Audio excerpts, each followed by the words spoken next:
About 2 hours.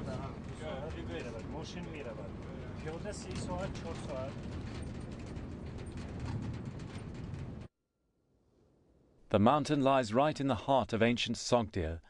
It's called Hazrati Sultan. It's 14,000 feet high, and the last few thousand feet form a sheer cliff. The Sogdians thought they were safe.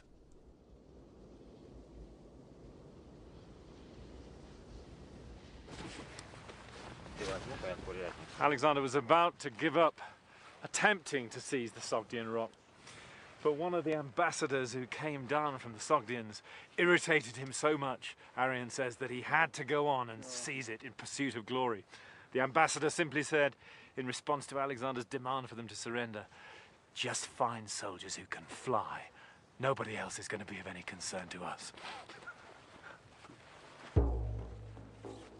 Alexander asked for volunteers with experience in mountain climbing.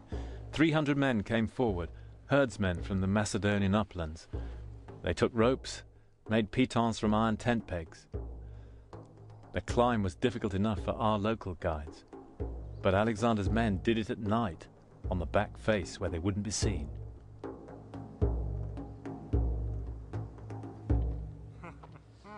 On the other side, a narrow path led to a ravine which was massively defended.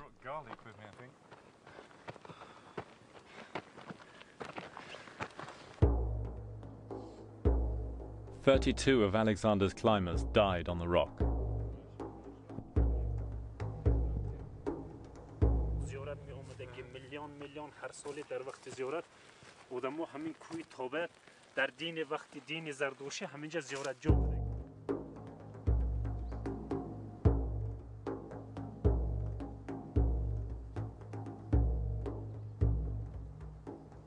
Dawn the next day, Alexander's 300 mountaineers appeared over the top of the ridge up there, waving flags.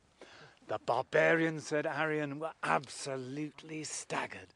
They had simply not thought it was possible. Alexander's herald rushed up to their front line and shouted across to them. "You better surrender now," he said. "You see, I found the soldiers who could fly."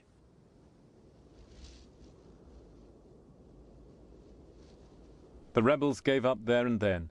The story was remembered ever after as proof of Alexander's almost superhuman powers.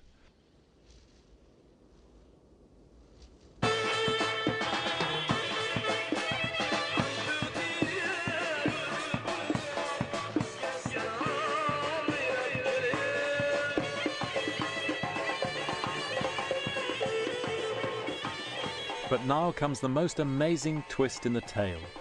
For a peace was finally broken, not through war, but through love.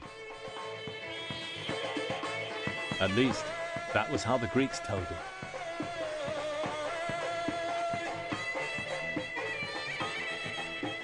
One night, a splendid banquet was held by one of the Sogdian barons, Alexander's erstwhile enemy, Oxyates.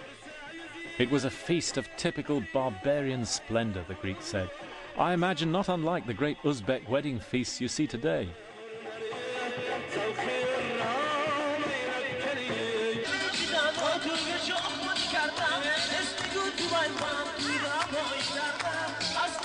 At the feast was the baron's beautiful daughter, Roxanne, Little Star.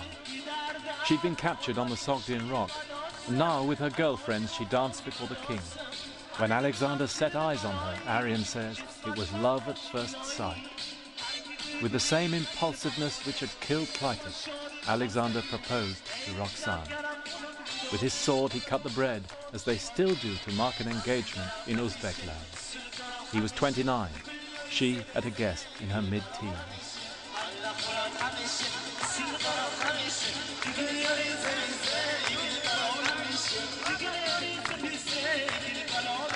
His friends were staggered, to put it mildly. He'd had a relationship with a woman before, but his real intimacies, emotional and physical, had been with men. And to cap it all, he ordered some of his generals to marry the local women too. Was it really love, or just a clever political ploy? Who can say?